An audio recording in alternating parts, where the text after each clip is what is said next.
Hi, y'all. This is Kristen Chenoweth. Hi, I'm Gloria Stefan. This is Sarah Bareilles. Hi, I'm Patti LuPone.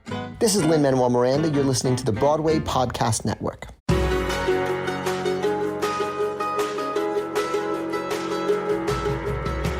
Welcome to the Theater Podcast, intimate personal conversations with the industry's biggest names. I am Alan Seals, and our guest today is Gavin Creel.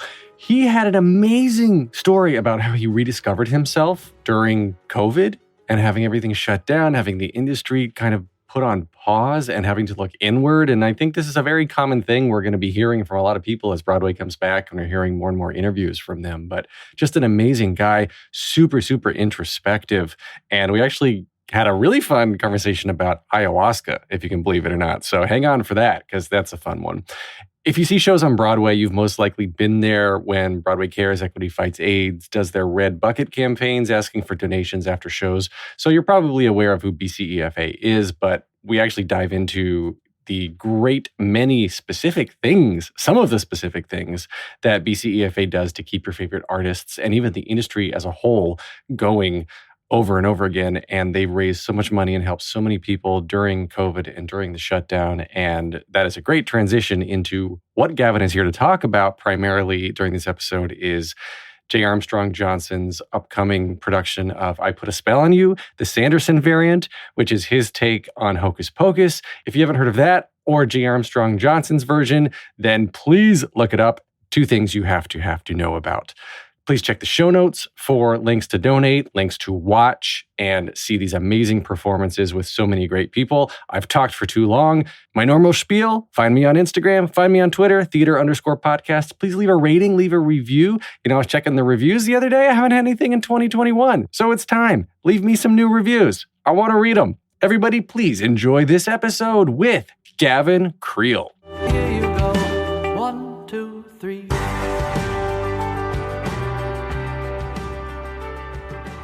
Today's guest received a Tony Award for his performance as Cornelius Hackl in Hello, Dolly, starring Bette Midler and David Hyde Pierce. He made his Broadway debut, originating the role of Jimmy Smith in Thoroughly Modern Millie, for which he received his first Tony Award nomination, and has additional Broadway credits that include La Cage, Hair, which earned him his second Tony Award nomination, by the way, Waitress, Book of Mormon, and She Loves Me. He originated the role of Elder Price in the West End production of Book of Mormon, which nabbed him an Olivier Award. On television, he co-starred alongside Julie Andrews, perhaps you've heard of her, in ABC's Eloise at the Plaza and Eloise at Christmastime. He's also one of the stars in Ryan Murphy's new spinoff, American Horror Stories, and is now part of the upcoming Halloween special, I Put a Spell on You, the Halloween Variant, which streams on Thursday, October 28th, with all proceeds going to Broadway Cares, Equity Fights AIDS.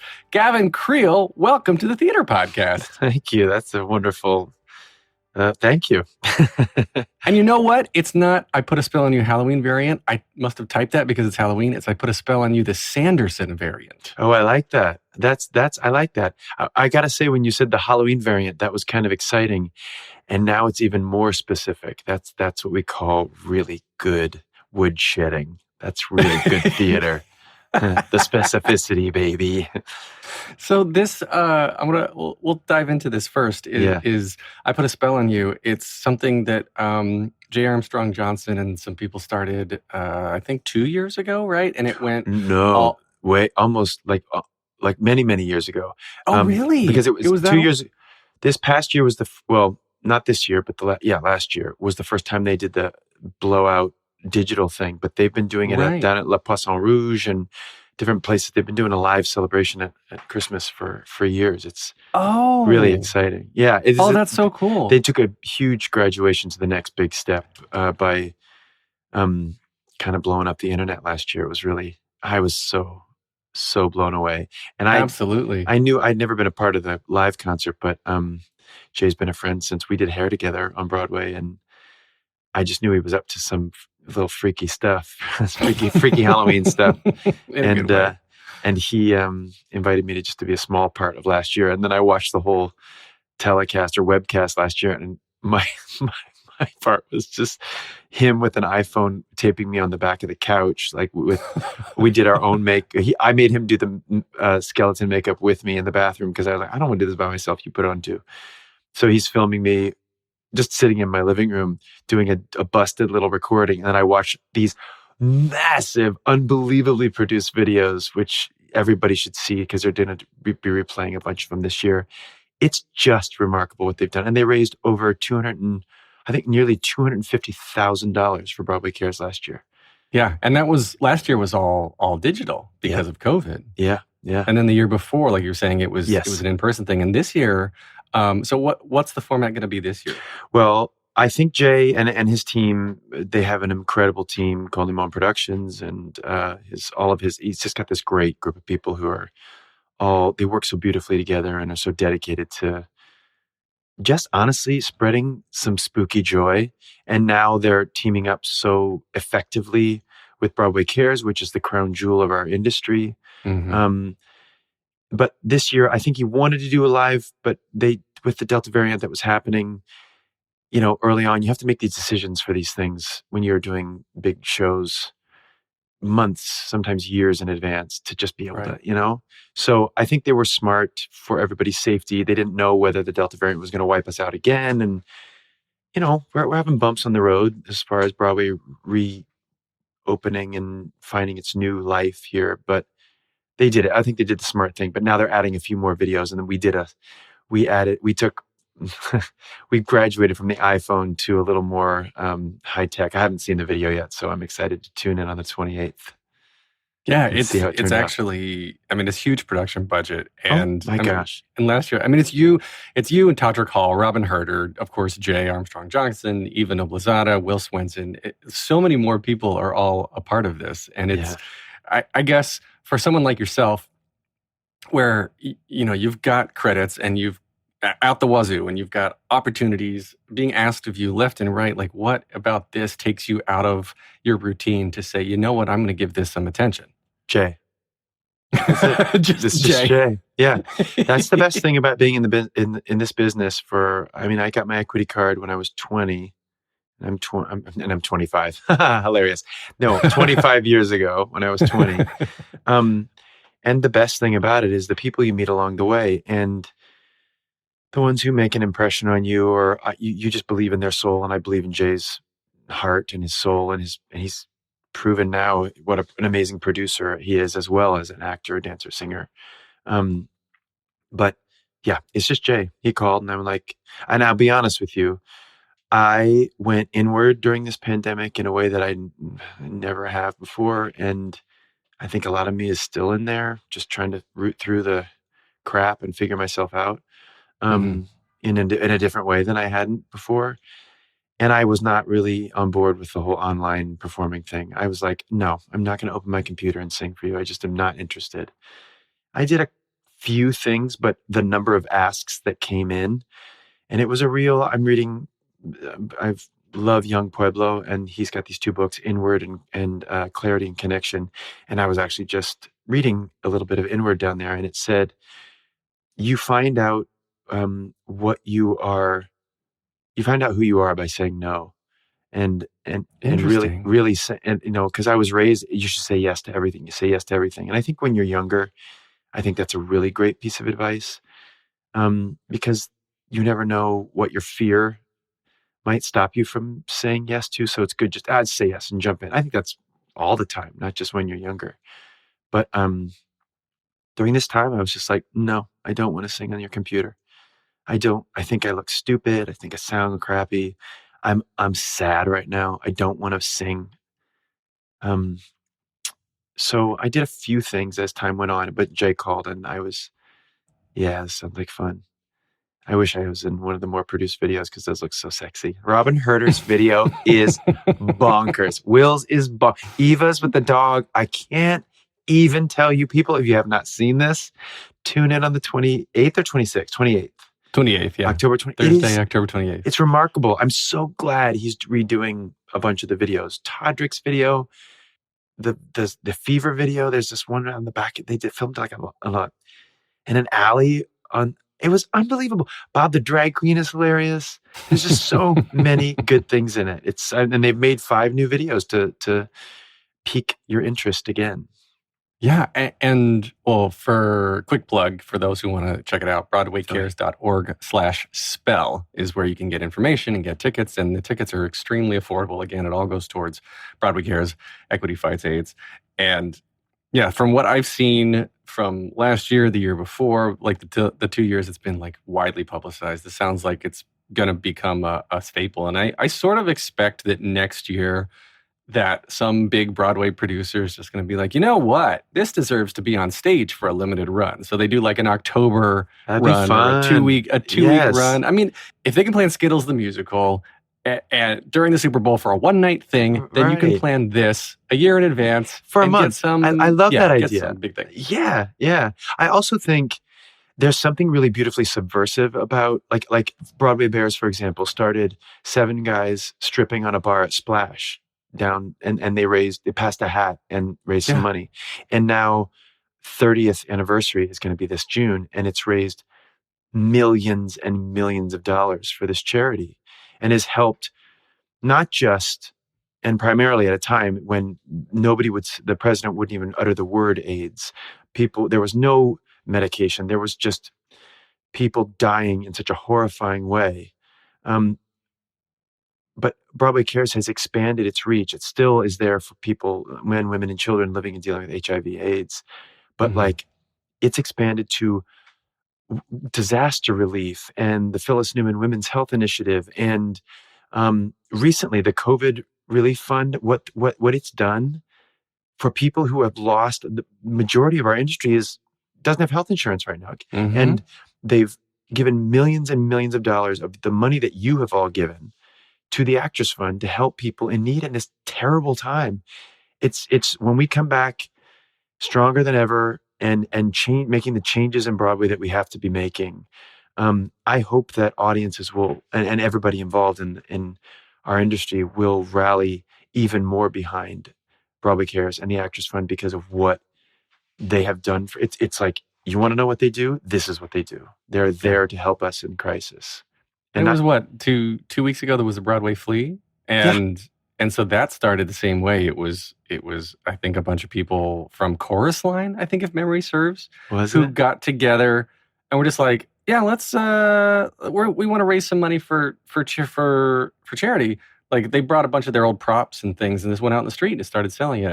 And that was decades ago. And now the Broadway Flea is this big thing that happens every year. And 2020 asterisk didn't happen because of COVID, but this year happened again, and it was in person. And it was great, and you get these memorabilia, you get these fans that come out, and all of that again goes. All the proceeds go to Broadway Cares, Equity Fights AIDS. It's incredible the amount of support that the organization can get. Yeah, and I'm lucky enough I've been sitting on the board of trustees for the last couple of years, and I watch in that room. I watch theater owners and stage managers and directors and producers and Broadway League members and massive actors, and I watch everybody at the same table, all there to do the good, and everyone is in on it.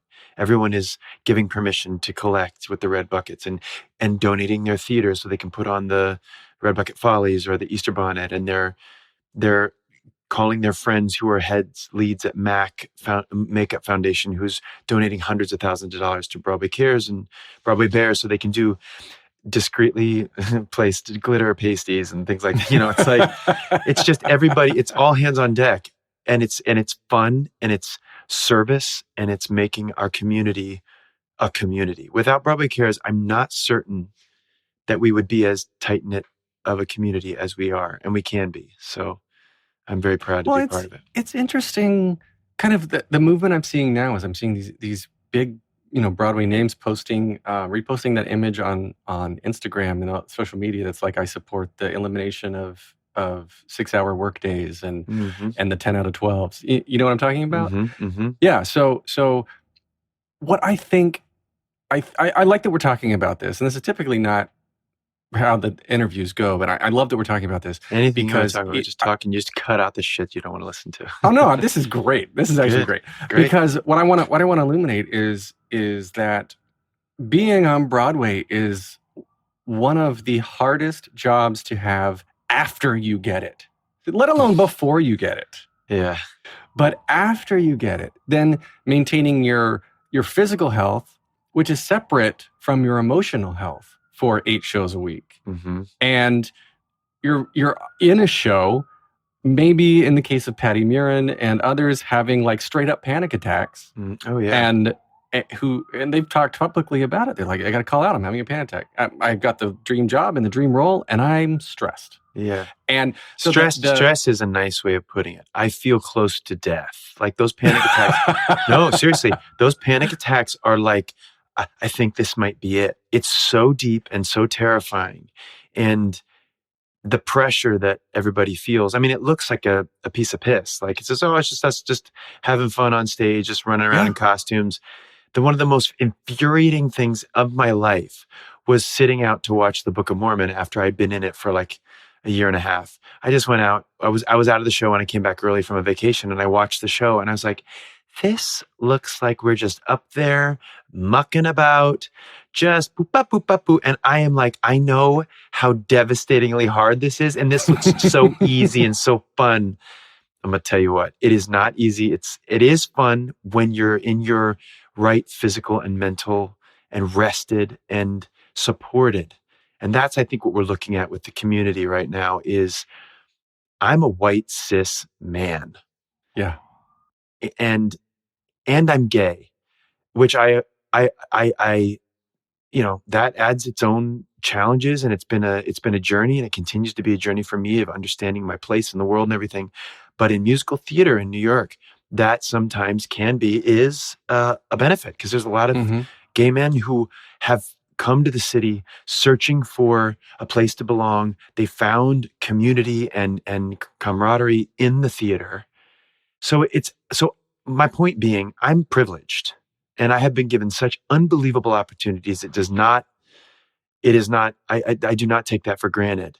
So if I'm one of those people posting, if I was on social media, which I'm not posting, but like if I was, I don't know, somebody I respect and love, Celia, my best friend, like I know she supports the 5-day rehearsal week. Absolutely. 6 hour, let's get rid of these things that are not supporting people's mental, physical well-being. Let's talk about it. Just because it's the way things have been done. Yeah. When I first heard, I was like, oh, they're never going to get rid of 10 out of 12s. I'm like, oh, why not? Why don't they get rid of them? Do we have to be there that long? I mean, I'm going to tell you, when you're in a show on Broadway, people think, oh, it's just so much fun. It is. Getting your dressing room together, whatever. When you're at the theater from 1 o'clock until midnight, 10 days, all these days in a row, and then you're doing previews and you're rehearsing from 1 to 5, and then you have an hour and a half break and you have to come back and you get into makeup. And if you're, playing a cat or something that you have a makeup plot that could take an hour and a half to put all this stuff on, and your wig and your hair and you're warming up and your body. And then you get on stage and then you get out, you go to bed, you're exhausted, but you're keyed up because all your adrenaline's coursing through your body. You're coming home, you're like, I need to lay down and go to bed, but my body is so awake because I have so much energy in my body, hormones. Then I lay down at 2 o'clock. I wake up, I'm exhausted. My voice is like, blah, blah, blah, and I have to go back to rehearsal at 1 o'clock and like hit it. And then you do that preview period where you're rehearsing and performing at night.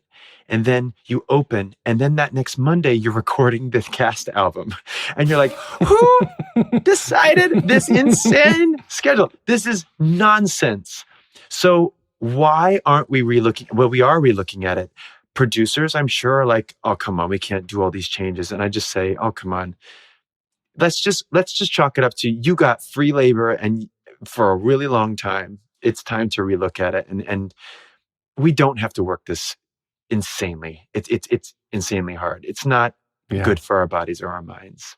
Well, the reason I brought that up in the first place was because that there's a lot that happens, and especially after the social racial equity reckoning that happened all 2020 and pandemic and everything shut down, and hopefully will be happening for the next 100 years. We need to have this reckoning every day as a white person until the day I lay on the ground. my priority has to be racial, social justice. It has to be, what am I doing if I'm in a place of power? 50% or more. Let's bring it up. Let's go. What can I do? How can I influence? I'm learning so much. I know so little. And I'm like, woof, I have been crap in the bed for too long and too complacent. I'm sorry I interrupted you, but I'm excited to see where we go with this. Well, I want to talk, let's get into your activism next, but I'll finish my thought. I was saying the only reason I brought it up was because Broadway Cares, Equity Fights AIDS is helping behind the scenes with so many things like, the health insurance and rent subsidizing and things that people need help with, because even when you're on Broadway, you have to fight to exist. Yeah. And that fighting to exist has multiple meanings now, especially given what you just said. So let's go there. So you're actually very outspoken for marriage equality, and you make actual singles that are put out to raise money and raise awareness. Like, let's see, you raised three original albums. Yep. One of it, and a single, Noise, raised money and awareness for marriage equality. So I guess I was going to just give like a softball question and say like, oh, so why is this important? But obviously we know why this is important. It just is inherent in who you are, and to have everyone be equal and have everyone have an equal seat at the table. So where did that come from? I guess we'll go with. I have to, I'm a little shy about the term activist, because I know some actual life activists. I've met and talked to Cleve Jones and David Mixner, and I'm blanking out. I met Lance Black and Bruce Cohen, and I guess though even Lance and Bruce have. I'm saying they have careers and they participate in activism, but I'm the life activists, people who are doing the work every day, waking up, it's their life's blood. That's not me. I try to use my voice when I can. But I'm in awe of the people who are really, in my mind, really activists in the activism sense, that they've dedicated their life to it. And I try to be as supportive as I can, but I don't want to oversell what I was doing. It started when I was like, I'm 32 years old at the time, and I'm gay as hell, and I am like loving my gay self in a way that I never have before. And what if I was talking with some friends, and what if we just got involved with like just a gay organization and just went to meetings or just saw how we could help the community. It was a way I was never really engaged with the community before, frankly, because I was ashamed and afraid. And I grew up in Ohio, which in a very wonderful town, but it's very homogenized and white and religious and conservative. And there wasn't a lot of otherness there. So certainly I didn't feel like I had a place where I could be. It was not also it was the early 90s, the late 80s and early 90s, when I was really coming into myself and understanding like, I think I might be different in a way that the church and everyone around me says is really bad. Would you go to church a lot as a kid? Yeah, every Sunday. Methodist. Wow. Proud to be a Methodist, and proud to dig Jesus, and proud to dig Allah, and proud to dig Buddha, and proud to dig two sticks you wave in the air and call spirit. I'm like, whatever you want. I'm into all of it, as long as it's treating each other with respect and love and dignity. And that's where I just go, no, sorry, I don't know, this is going to be unpopular to say, but like people who get really wrapped up in a lifestyle that is exclusive and they call themselves Christians or born again Christians, I've seen the light. I just call bullshit on you. Sorry. I'm not here for you saying your heart is open if you follow this way. No, sorry. Right. That is not Christ. If you're going to go back, if you put me in a time capsule, sent me back to Jesus Christ, sit next to him, he'd be like, dude, sit down. Let's talk about it. I'm into anybody and anything. I believe it in my bones. So at the time I was like, I think I'm starting to own that, I'll call it Christ's love in my heart, where I'm like, I love myself, and I'm allowed to love myself, and I'm allowed to love myself for the little gay musical theater loving boy, man, child person that I am. And that's when I was like, I want to do something with this energy. I want to, I'm owning who I am in a way that I never have. So a few of my friends got together and we were talking about different ideas. And then eventually it was Rory O'Malley and Jenny Canelos and I starting Broadway Impact. And it started because it was right after, was it November 4th, 2008? I think it was the 4th when Barack Obama was elected president. And I thought the world has changed. And that same day, Proposition 8 was passed, eliminating the rights for all those people, this work that California had done to finally have some semblance of real change and for marriage equality. And I thought, how can we have our first Black president? And hopefully we will have many more Black presidents, women, hopefully too, like Black women presidents. Let's do this. But how can those things happen on the same day? And we went to a big rally called Join the Impact. And we were like, I love this impact. And then we went to a couple meetings and it was a lot of people yelling at each other in our community. And we went, okay, we're just going to back out of this room and we're going to go try to organize our community. We were inspired by Broadway. We were inspired by Barack Obama and he was a community organizer. And after he graduated, he went back to community organizing. And I just thought, that's awesome. He didn't run to some law firm or whatever. He's just like, I'm going to organize the community in Chicago. And we thought, let's get in there. Wow. And we thought, let's organize the theater community. I'm coming up in this business and I've just got this show called Hair.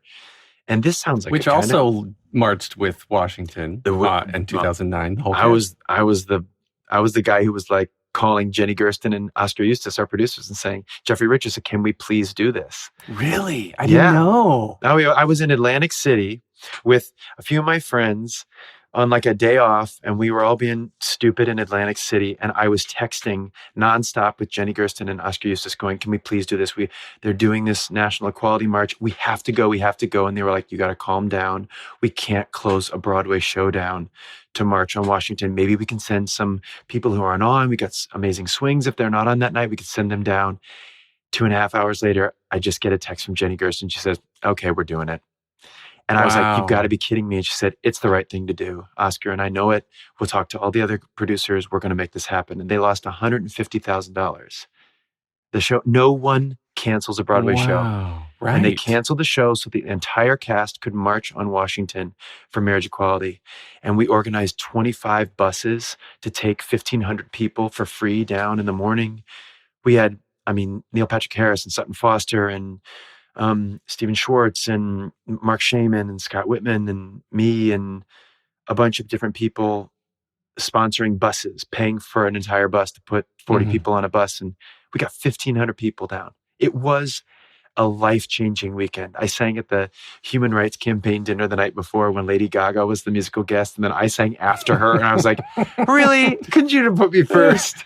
With me she opened for you. She was your opening act. Yeah. I didn't know who she was at the time. Bad Romance hadn't come out yet. And I was like, who is this lady in the lederhosen with the purple glasses? She looked like an Oompa Loompa. And I was like, this sexy little, just like, she was like, and I met her and she was like, hi, Gaga. And I'm like, okay. And then like, I think it was a couple of weeks later, maybe it had just come out, but Bad Romance hit. And I was like, she's my goddess. I love her. And everything she's serving, I'm into. I love it. She's so wildly wonderful and fantastic. Oh, that's so fun. Yeah. All right. So then that was a tangent. I told you I'll talk. No, I love it.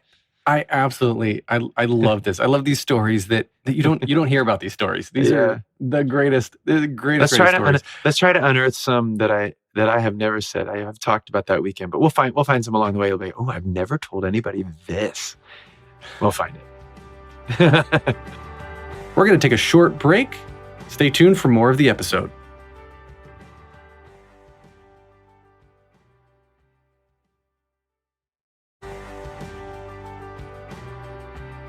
When was a time that you can think of when something went horribly wrong on stage that nobody noticed? Oh, that nobody noticed. I can think of a million when I had to stop the show. Like, really? Oh my gosh. In London, in Waitress, yeah, a lot of people would know this, but Sarah and I should have had our equity cards taken away from us. Sarah Bareilles, obviously the writer and star of Waitress. I was like, it's a good thing I'm on stage with her, who wrote the show and is like packing the house and is a superstar. And the stage door line was literally down around the corner and around the block, because anybody else would be like, Creel, you're out. You're never performing again. We would just look at each other and start to giggle. And then the audience would catch on that we were giggling. And then they would laugh. And then we would laugh. There was one time, oh my gosh, something happened that the table wasn't set correctly. So it wheeled out and I didn't notice. I'm supposed to take my little backpack off. And I put my backpack, after I give her this gift, I put my backpack underneath the table. And that's where it lives for the rest of the scene. And then it rides off. Well, it had been set in reverse.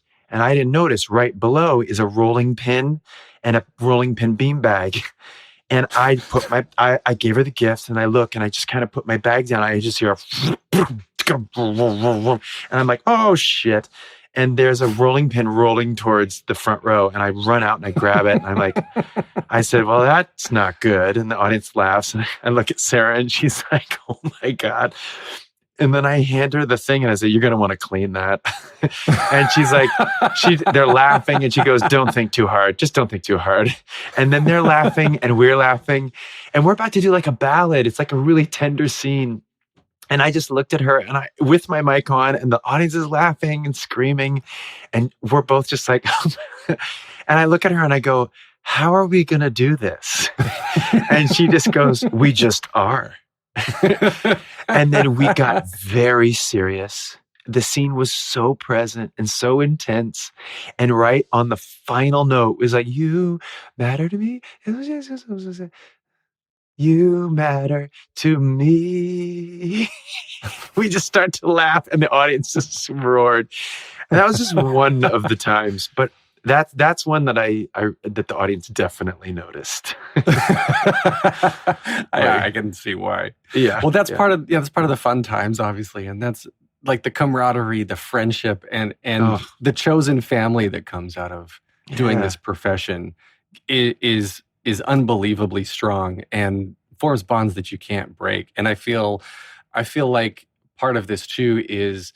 I say this a lot on the podcast, is that the rehearsal process and sometimes even going through the shows, depending on what's happening, is opening yourself up to experiencing a form of trauma with a group of people. And sometimes the show is about literal trauma that your body is experiencing 8 times a week. Yeah.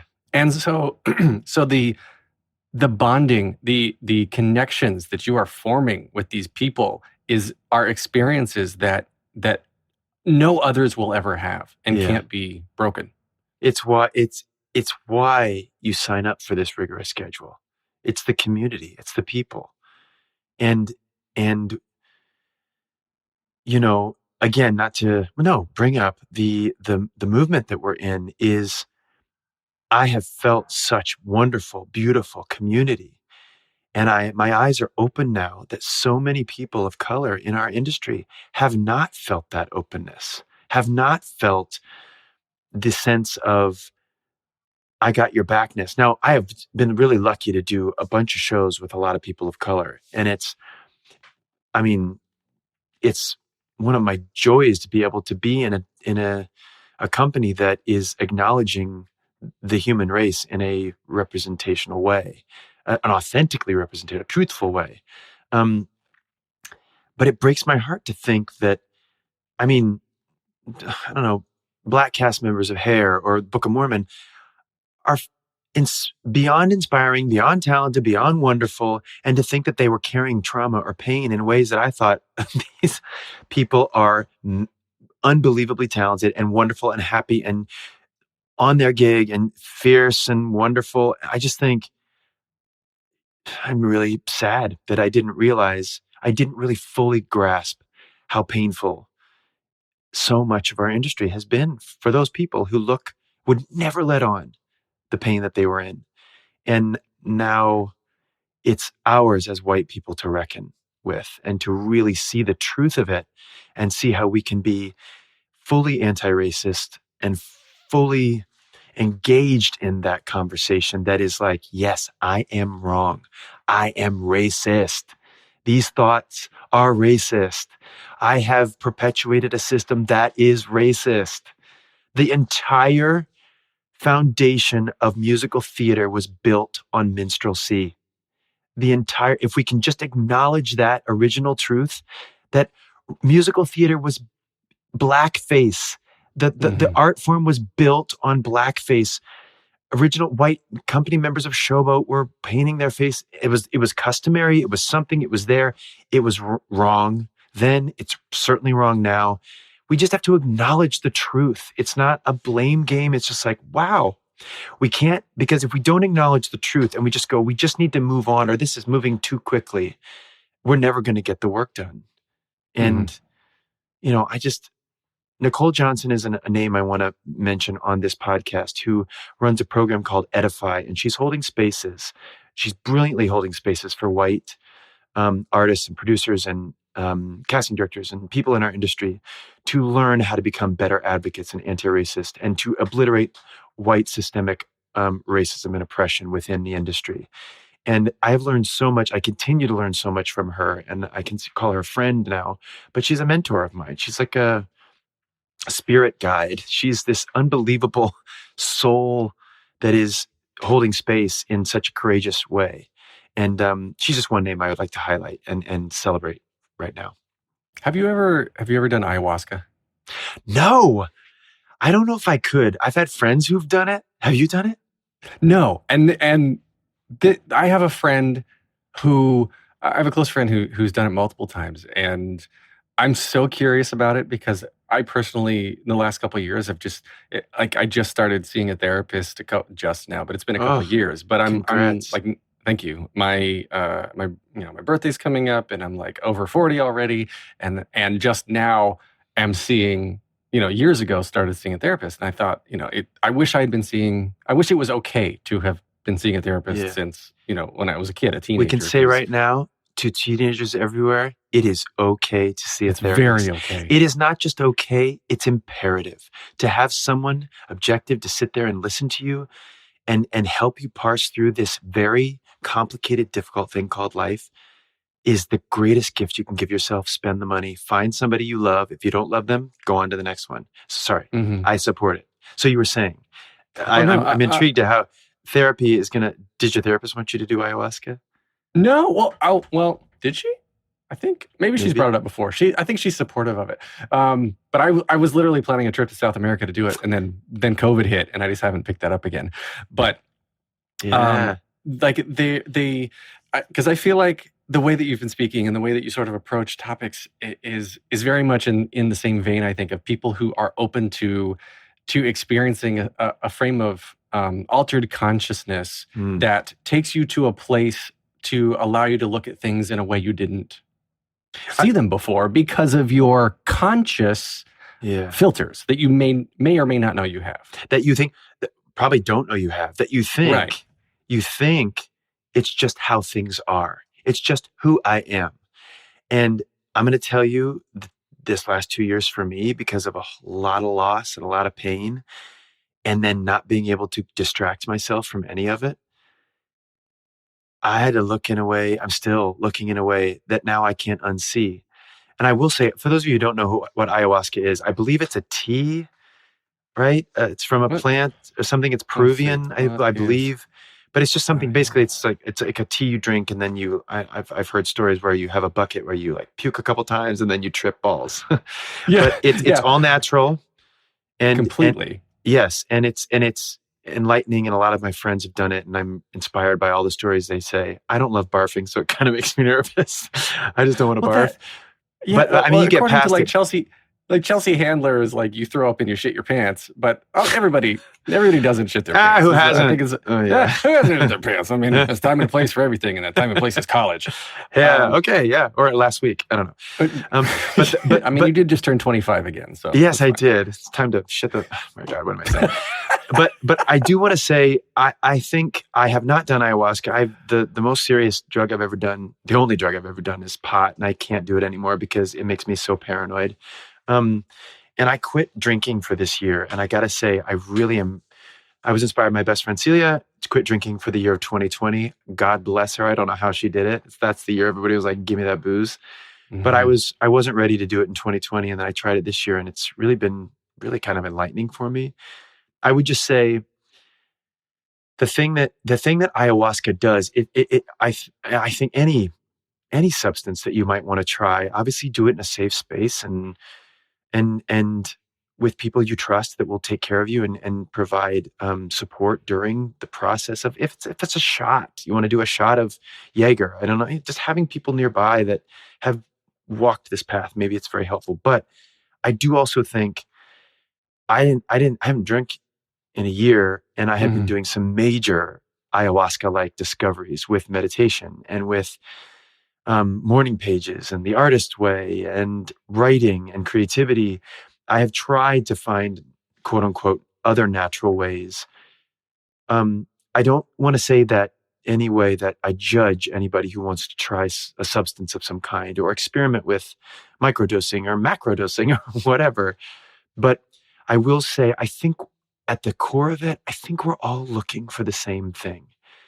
And absolutely. Yeah. That's what I was getting at. Yes. That's what I was getting at. And that's why I think people are so attracted to the theater, which something you said at the very beginning, I'll go back to it, is because as a closeted gay kid growing up in this conservative Ohio place, you found your home. You finally found acceptance. You were looking for acceptance for your sexuality. But there's other people who are looking for acceptance in one way or another. You know, if like one parent was one way, one parent was another. You didn't have parents. Maybe you lived in a place that didn't, you know, where you were bullied for how you would look, things you can't help, right?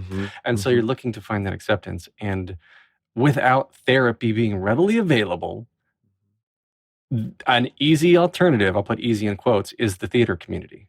I was going to say, I thought you were going to say an easy alternative is ayahuasca. I was like, I don't agree with that.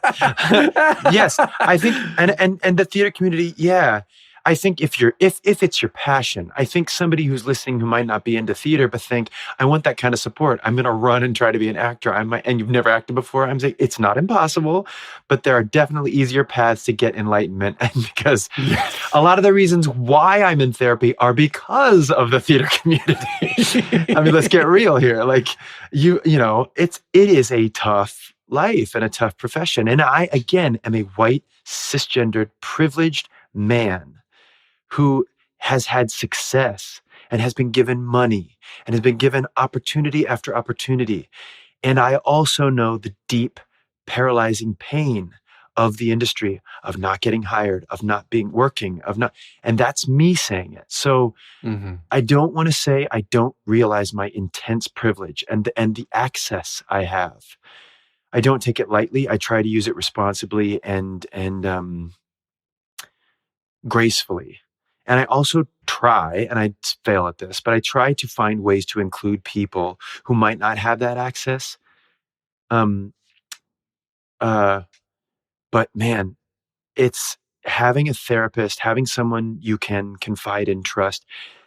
Honestly, having somebody you can literally say, I mean, sometimes I go and talk to my therapist. I'm like, what is the dirtiest, grossest, most repulsive part of my personality that I just want him to go, that's disgusting. Get out of my office.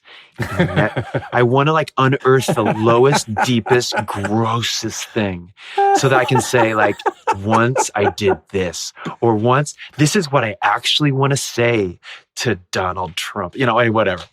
But like, and he always holds space for it. He's like, okay, do you want to talk about it? And to have that kind of unconditional acceptance, it's like, wow, there's nowhere I can go that you won't go with me. It is a support like you may never know. And they're doing it because you're giving them hundreds of dollars an hour. Because let me tell you the truth. You think, I don't need a therapist, I have my friends. That's selfish.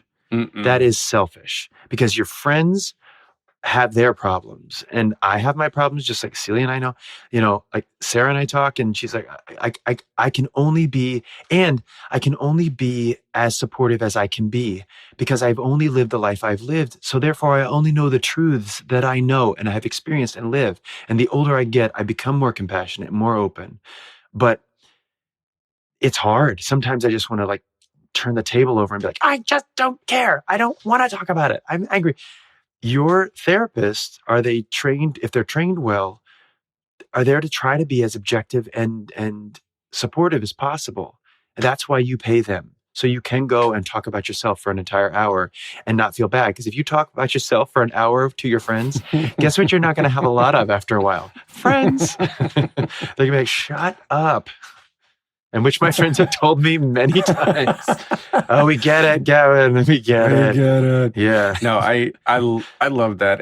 And I think there's a whole level of people. I mean, there's multiple reasons I think why people get into theater, but there's a whole level of like you need the attention, like you crave it / you need it for your self-validation. Yes. And so exploring all of that, or maybe you don't have a strong group of friends, so it's a nice place to automatically have a group of friends. I knew when I was first starting out in high school and college, there were so many people that, in their 30s, 40s, 50s and beyond who were doing community theater with me that I was like, oh, this is really weird. Like, why this, community theater is for kids.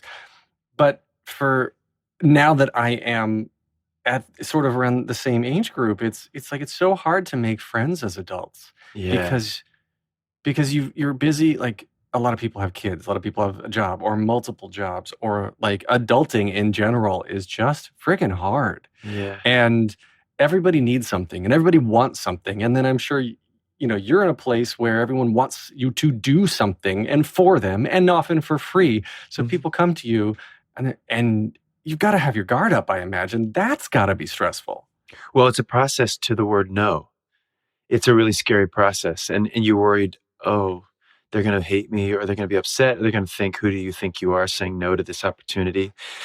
And I'm just here to say the word no is one of the most freeing, empowering words I have learned, and I continue to try to use it more and more. It doesn't mean I'm negative. It doesn't mean that I am unwilling or not collaborative. It means no, I that is a boundary that I'm not willing to cross for my mental health, for my physical health, for my free time.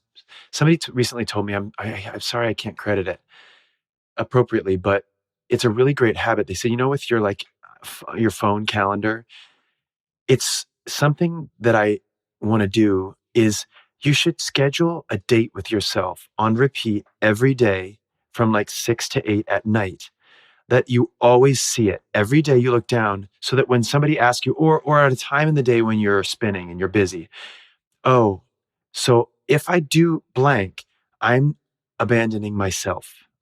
Okay, that's worth it. So I'm going to erase that date with myself for this day, and I'm going to put that in its place. Then you will start seeing how often you're abandoning yourself. You're making dates with other people. And when you can see it on your phone every day, oh, there's a date with myself. Do I want to take that?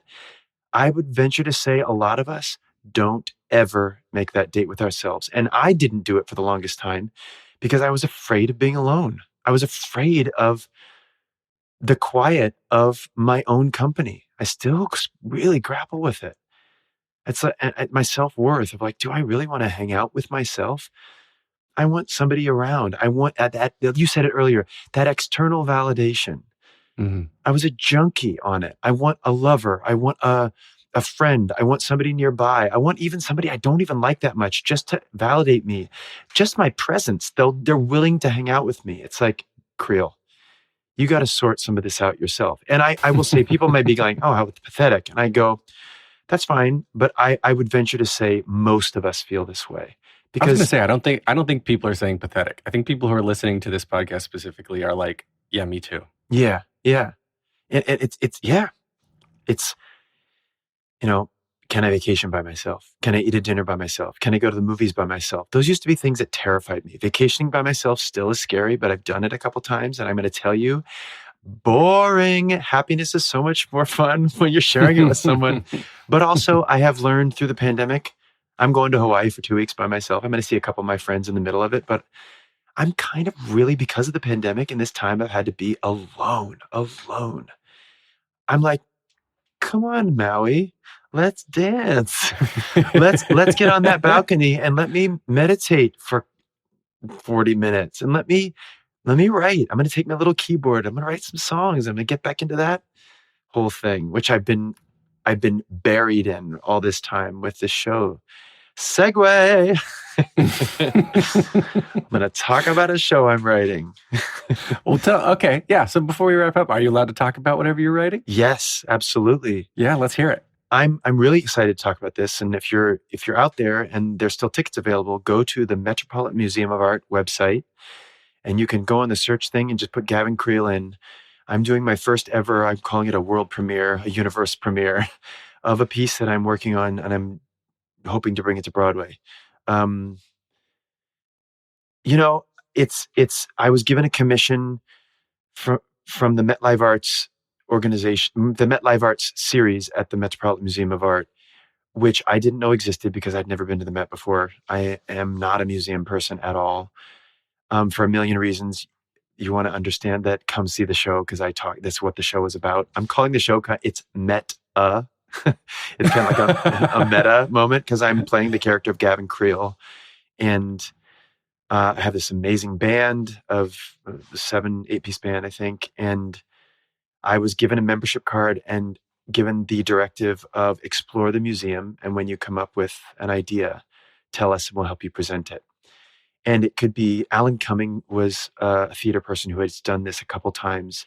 But it's the Met Live Arts series is so inspiring. It's DJs and opera singers and opera writers and directors and clarinetists and Roseanne Cash and Sting and Alan Cumming and people who some you might know, some you might not, international stars, performance artists, and musical theater people like me and Alan.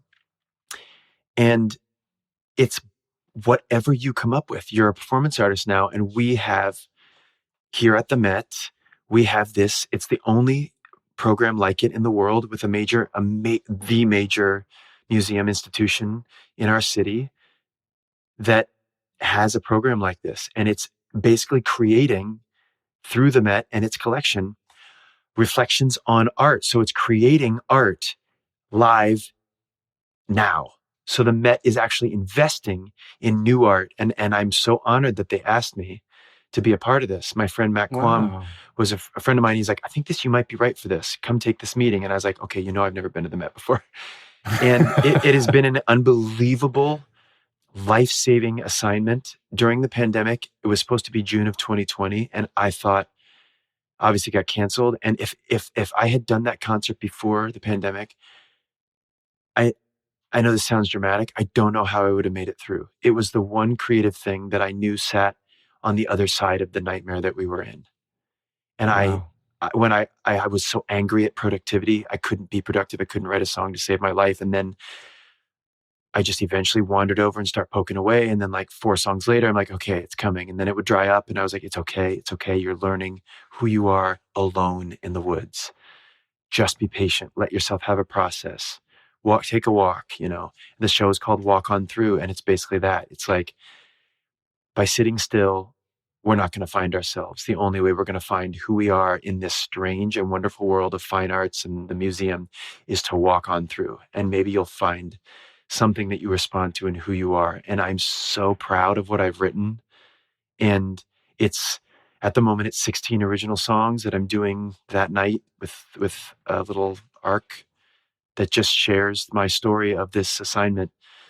I call it a concertle. It's like a meta concertle. It's like a musical and a concert had a little baby. It'll look and feel like a concert, but hopefully by the end of it, you'll be like, this is more concert. The next step is to break it into 2 acts and write some scenes and really kind of tell the story of what I did. Oh, that's so cool. Okay, so what's the link again? It's if you go to the Met website, the Metropolitan Museum of Art website, and just go into the search engine and put in Gavin Creel, Walk On Through. We're doing a 6:00 and an 8:30 on the 25th. It's on a Monday because I do my shows on Mondays because that's when my family is free. And we're gonna be dragging the theater community up to the Upper East Side, to the Met. There's a lot of us who haven't spent a lot of time up there, and I think I'm a good usher because I'm a self-proclaimed museum novice. If you don't feel comfortable or know the art, or it's like I'm going to be your art ayahuasca guide through this. Artahuasca. Artahuasca. We'll Thank do you. Artahuasca together. Yes, exactly. Yeah, I found the website here. Yeah, so we'll put the link in the show notes. So Thank check you. the show notes, everybody, for this. Yeah, it is October 25th at 6 and 8:30 p.m. And of course, go to BroadwayCares.org/spell to get more info on the I Put a Spell on You, Sanderson Variant, of course, all of that. And where can we find you on the socials? I'm not on social media. I might start an Instagram account at some point when I have somebody who will do it for me. I just don't really want to be a part of it. It makes me really, really, really anxious.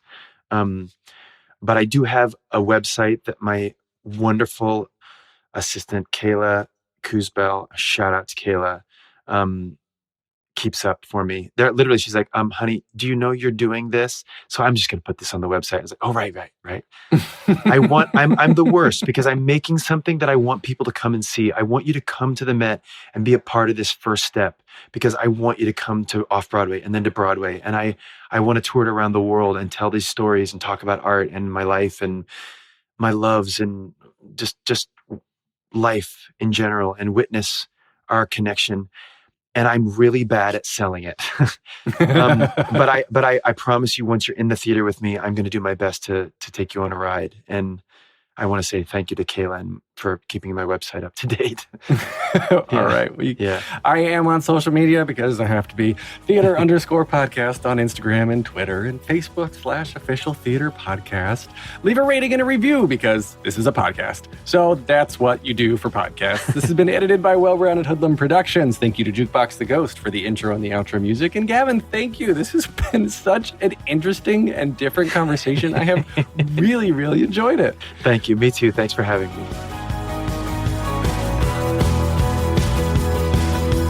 Take a deep breath, make the world a little colorful.